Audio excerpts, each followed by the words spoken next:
Hello everyone, welcome back to support for research. So आज हम बात करने वाले हैं कि आप एक सुपरवाइजर अभी आप सिलेक्ट करने के लिए जा रहे हो, एक यूनिवर्सिटी पे एनरोल करने वाले हो फॉर पीएचडी डिग्री, और सुपरवाइजर आप कैसे सिलेक्ट करने वाले हो और क्या चीज हमको ध्यान पे रखना है सो दैट आपको ऐसा एक सुपरवाइजर मिले, ना कि ऐसा।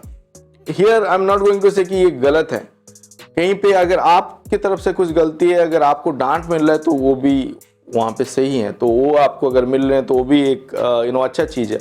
तो लेट्स से 7 चीज़ को हमको ध्यान पे रखना है जब हम सुपरवाइजर सिलेक्ट कर रहे हैं। तो before that you need to understand कि पीएचडी जर्नी जो है वो बहुत ईजी नहीं है। जो आपको यहाँ पे देख रहे हो कि आप यहाँ से स्टार्ट करो और पहुँच जाओ, जैसे आप एक बैचलर और मास्टर डिग्री में जैसे एक प्री डिफाइंड टाइम और लेट्स से 4 ईयर और 2 ईयर का है मिल गया, ऐसा नहीं है। यहाँ पे 3 ईयर मिनिमम है, वो मैक्सिमम हो सकता है 7 साल 8 साल, फिर री रजिस्ट्रेशन होकर 10 साल 12 साल भी जा सकता है।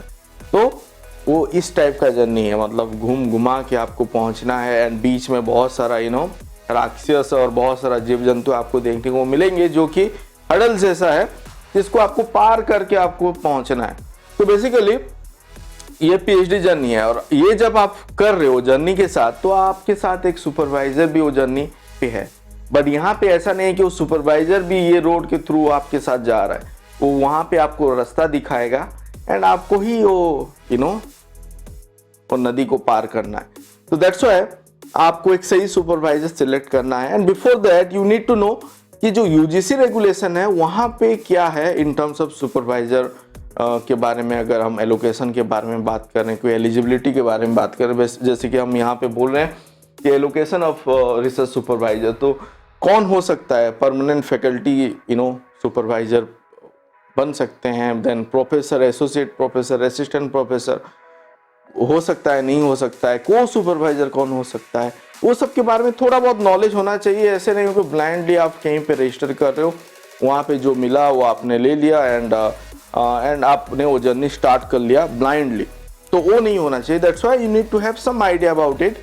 एंड पीएचडी रेगुलेशन के बारे में भी हमने ऑलरेडी बात किया हुआ है, तो वो आप देख सकते हो। जो रेगुलेशन पीएचडी का 2022 है, जो नया रेगुलेशन है, वो भी एक बार आप समझ लो तो आपको वो हेल्पफुल होगा।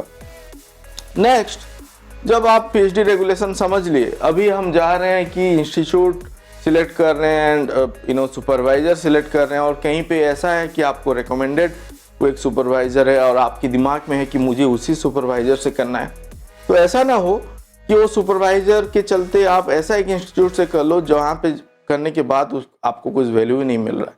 तो बेसिकली एक इंस्टीट्यूट भी ऐसा होना चाहिए जो कि एक सही रैंकिंग पैरामीटर के थ्रू उसको कुछ एक्रीडेशन हो, सो दैट आपका भी जो पीएचडी का वेटेज हो, फाइनली आप अगर कहीं पे जॉब कर रहे हो कि आपको रिसर्च लैब पे अप्लाई करना है, पोस्ट डॉक करना है, तब थोड़ा वेटेज भी मिले। एंड बेसिकली वो एक सॉर्ट ऑफ रिकग्निशन है जो आपको ऑलरेडी पता है। तो जो इंस्टीट्यूट एंड पीएचडी सुपरवाइजर है, दोनों में आपको देखना है कि वो कहाँ पे हैं। अगर वो एक अच्छी जगह पे हैं तो आप सोच सकते हो वहाँ पे करने के लिए, अगर नहीं है देन यू हैव अल्टरनेटिव। बहुत सारे इंस्टीट्यूट जहाँ पे अच्छे सुपरवाइजर आपको मिल सकते हैं और वहाँ पे आप कर सकते हो, तो वो भी हम समझेंगे। तो बेसिकली अगर इंस्टीट्यूट कैसे सिलेक्ट करना है, अगर आपको डाउट है तो आप ये वीडियो मेरा देख सकते हो, जो कि मैं डाल दूंगा, पीएचडी इन इंडिया और I can research in India, एक प्लेलिस्ट मैंने ऑलरेडी बनाया हुआ है, वहाँ पे डाल दूंगा ये वीडियो। एंड वो वीडियो ऑलरेडी एग्जिस्टिंग है, तो आप वो देख के फिर इंस्टीट्यूट कैसे आप सिलेक्ट करना है वो भी आप सोच सकते हो। मोर ओवर दैट, अभी सेकेंड पॉइंट पे चलते हैं, क्योंकि 7 पॉइंट हमको डिस्कस करना है। सेकेंड पॉइंट पे first thing that you have to see कि जो एक्सपर्टाइज है, मतलब जिस फील्ड पे आप और जिस डिपार्टमेंट पे आप अप्लाई कर रहे हो, जो सुपरवाइजर आप सिलेक्ट कर रहे हो, उनका एक्सपर्टाइज एरिया क्या है, और आपका जो नॉलेज है जो एमटेक और लेट्स से एमएससी जो भी आपने किया हुआ है, एंड वो जो फील्ड ऑफ एक्सपर्टाइज नॉलेज है, एंड आपका सुपरवाइजर का उस फील्ड में नॉलेज कितना है, वो आपको गाइड कर पाएंगे कि नहीं, वो भी एक इम्पोर्टेंट फैक्टर है पीएचडी सुपरवाइजर हम जब सिलेक्ट कर रहे हैं। तो यहाँ पे बेसिकली आप क्या कर सकते हो, आप पहले गूगल पे आ जाओ, उनका नाम सर्च करो, देखो कि कुछ पब्लिकेशन वगैरह है कि नहीं है तो कहाँ पे है, कितना पब्लिकेशन है, रिसर्च प्रोफाइल वगैरह बना हुआ है नहीं है, विद्वान प्रोफाइल है नहीं है, तो उस सब से भी आपको आइडिया मिल जाएगा कि वो कितने एक्टिव हैं। एक्टिव इन द सेंस वो न्यूज़ पे हैं और लेट्स से कुछ कहीं पे अच्छा पब्लिकेशन है, कहीं पे सोशल मीडिया पे टॉक है, all sort of thing you can able to find out. मतलब बेसिकली आप एक बैकग्राउंड चेक कर रहे हो कि आपका सुपरवाइजर का एक्सपर्टाइज क्या है, एंड एक्टिवली वो इन्वॉल्व है नहीं है।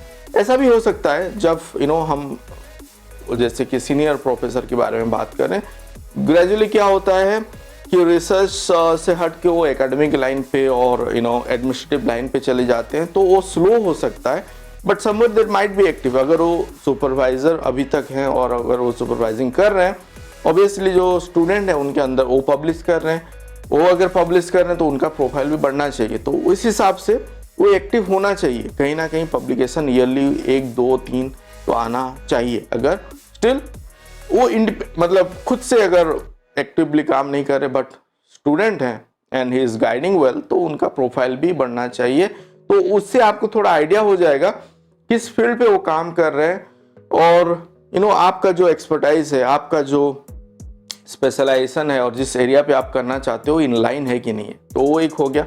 दूसरा है कि अभी आपके दिमाग में ये है, ये जो थर्ड पॉइंट हम यहाँ पे बात कर रहे हैं, तो ये है कि मैं अभी प्रोफेसर के अंडर पे करूं, एसोसिएट प्रोफेसर के अंडर पे करूं और असिस्टेंट प्रोफेसर के अंडर पे करूं। तो ये आता है दिमाग में। तो what I will recommend is again you look into the profile. ऐसा भी हो सकता है जो इंस्टीट्यूट अभी आपने सिलेक्ट किया हुआ है, जहाँ पे आपका ड्रीम इंस्टीट्यूट है, जहाँ पे करने के लिए वो पर्टिकुलर डिपार्टमेंट में प्रोफेसर ही नहीं है, एसोसिएट प्रोफेसर है, असिस्टेंट प्रोफेसर है, तो वेल एंड गुड। तो आप प्रोफाइल एक बार देख लो, एक्सपर्टाइज चेक कर लो, पब्लिकेशन वो लोग एक्टिवली है नहीं है वो देख लो। Again you check background check कर लो, गूगल पे जाके सर्च करो, डिफरेंट सर्च प्लेटफॉर्म पे एक बार देख लो, तो कितना एक्टिव है आपको पता चल जाएगा। और अगर वहाँ पे एसोसिएट भी नहीं है, असिस्टेंट है, तो भी वेल एंड गुड, अगर वो एक्टिवली काम कर रहे हैं तो। Will see another aspect of it. अगर को सुपरवाइजर आप सिलेक्ट कर रहे हो और जहाँ पे प्रोफेसर ऑलरेडी हैं, तो वहाँ पे आप ये सोच सकते हो कि प्रोफेसर को आप सुपरवाइजर पे रखो, एक को सुपरवाइजर, एक यंग डायनेमिक माइंड को आप रखो एज को सुपरवाइजर।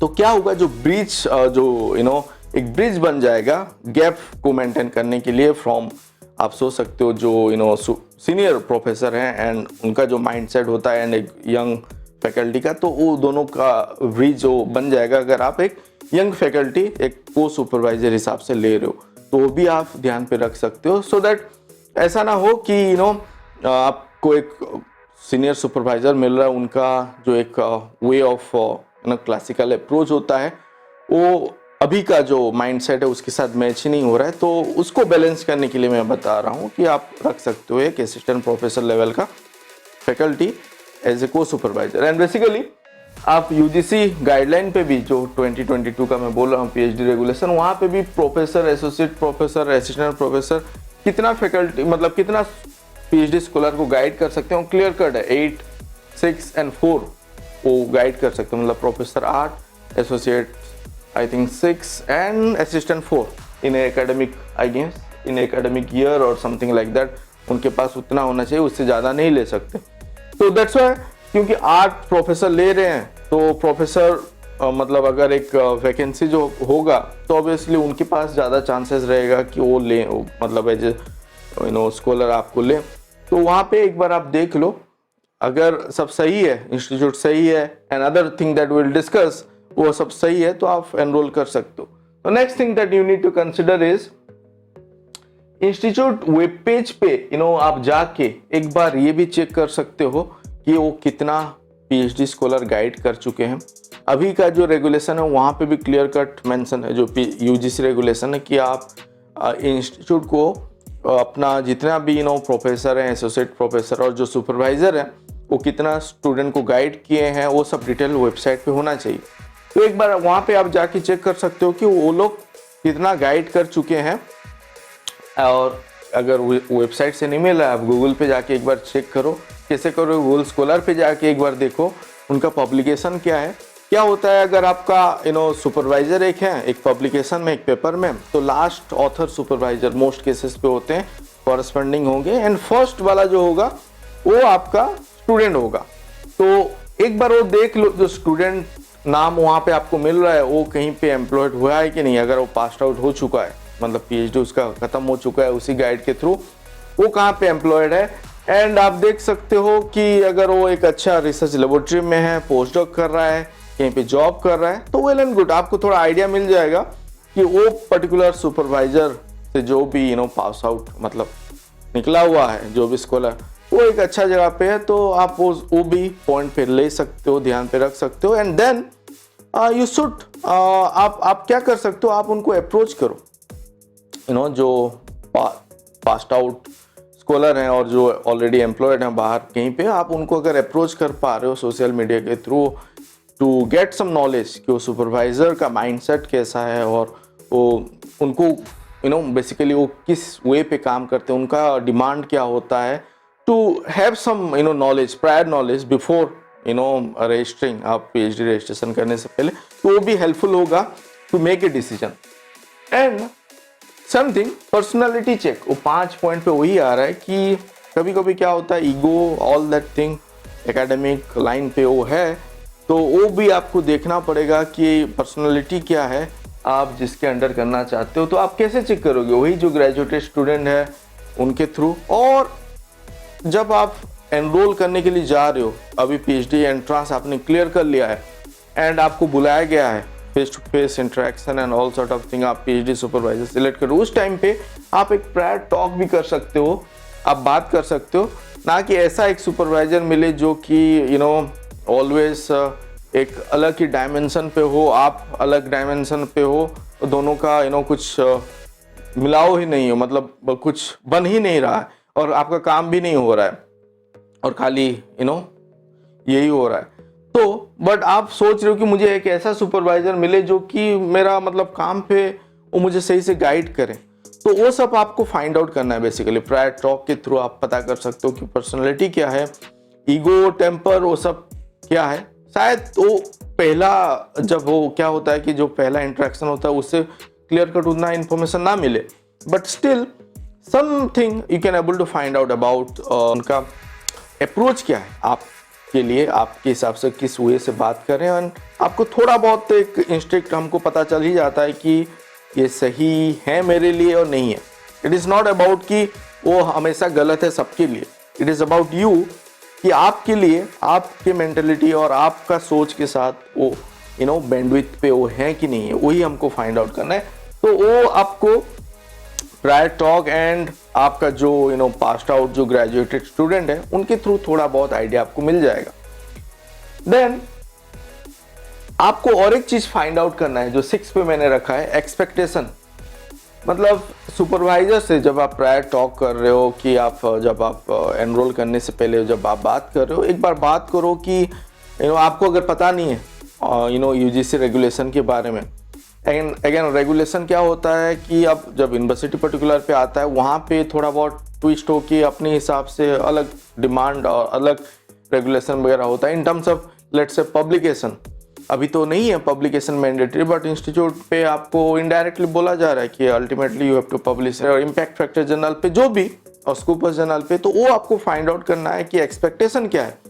एंड आपको एमटेक और एमएससी उस लेवल पे तो नॉलेज हो गया होगा पब्लिकेशन के बारे में, I guess Scopus, web of science, all that, कि वो इजीली आप कर सकते हो नहीं कर सकते हो। देन IEEE ट्रांजैक्शन के बारे में अगर बात करें, if I can able to say like IITs में कोई नहीं है कि आपको यहाँ पे पब्लिश करना है वहाँ पे करना है, बट अल्टीमेटली आपका गाइड के मन में ये है कि मेरा बंदा और मेरा स्टूडेंट अगर IEEE ट्रांजैक्शन पे करेगा तभी वो फिर सही है। तो वो सही बनाने के चलते स्कॉलर को कभी कोई 7 साल 8 साल भी लग जाता है वो निकालने में, दो गाइडलाइन पे नहीं है। तो वो आपको फाइंड आउट करना है कि आप फ्रीली बात करो कि सर मतलब यहाँ पे मुझे क्या करना होगा, कितना पब्लिकेशन करना पड़ेगा, एंड रेगुलेशन यहाँ पे क्या है। अगर आप पार्ट टाइम और फुल टाइम कर रहे हो तो आपको बाकी सब चीज़ भी आप पूछ लो क्लियर कट, तो वहाँ पे भी आपको एक क्लियर कट आइडिया हो जाएगा। एंड ना कि फिर बाद में आप आके फंस जाओ कि मैं वो सब चीज़ मेरे से नहीं हो पा रहा है, मैं अगर एक दूसरी जगह पे करता तो शायद वो नहीं होता, मैं अगर स्टेट यूनिवर्सिटी में करता कि सेंट्रल में करता तो शायद ये चीज़ नहीं होता, मैं अभी फंस गया। तो वो सब चीज़ वो पहले से आपको थोड़ा परखना है कि रेगुलेशन वगैरह और एक्सपेक्टेशन पर पर्टिकुलरली सुपरवाइजर से क्या है। तो जो बेसिकली वो अगर ऑलरेडी गाइड कर चुके हैं तो आपको क्लियर कट एक आइडिया हो जाएगा कि आपको ये पब्लिश करना है एंड आपका स्ट्रेंथ देखना है। आप अगर कर सकते हो, it is another thing is that institute जब आप सिलेक्ट कर रहे हो तो जो फैसिलिटी है लेबोरेटरी एंड अदर थिंग वहाँ पे एक IITs NITs और सेंट्रल यूनिवर्सिटी के बारे में बात करें तो फैसिलिटी होगा अभी आपको इंस्टीट्यूट पे। तो आपका अगर स्ट्रेंथ है तो आप शायद कर भी सकते हो जो कि दूसरा जगह पे ना हो। तो वो सब चीज़ आपको भी ध्यान पे रखना है जब आप एक पर्टिकुलर इंस्टीट्यूट एंड एक सुपरवाइजर सिलेक्ट कर रहे हो। एंड लास्ट थिंग इज को सुपरवाइजर आप जब सिलेक्ट कर रहे हो तो 1 रखना है, 2 रखना है कि 3 रखना है, वो भी आपको सोचना है। क्योंकि ज़्यादा आप अगर रखोगे, ये अभी सही लग रहा है अगर आपका एक सुपरवाइज़र है, एक को सुपरवाइज़र है तो वेल एंड गुड, 1 नहीं से बन रहा है तो 2 रखो। उससे ज़्यादा अगर रखोगे तो एक मेला जैसा हो जाएगा, फिर आपका काम खो जाएगा। This is what your guide is there, he और she will be guiding you throughout the path. But ये नहीं ट्रैवल कर रहे हैं, आपको ट्रैवल करना है, वो चीज़ को आपको ध्यान पे रखना है। अगर आप जो यहाँ पे पहुँचे हो उनके हेल्प के थ्रू और उनके गाइडेंस के थ्रू आप पहुँचोगे तो जो सुपरवाइज़र है आपको ऐसा एक सिलेक्ट करना है जो कि आपका जर्नी को स्मूथ और आपका जर्नी में सपोर्ट करे, ना कि हडल खुद ही हडल बन जाए। तो वही है टू हैव ए मैं जो बोला सही सुपरवाइज़र जो आपके लिए हेल्पफुल हो। एंड आई विल प्रे कि सही सुपरवाइज़र सबको मिले। एंड तो आई विल होप कि वो आपका जर्नी भी स्मूथ हो। जो नेगेटिव न्यूज़ हम देखते हैं बहुत सारा all of that, so supervisor and institute वो आपको सही से अगर सिलेक्ट कर पा रहे हो तो this journey will be joyful journey and you will reach to your destination with pride and वो फिर फ्रूटफुल होगा।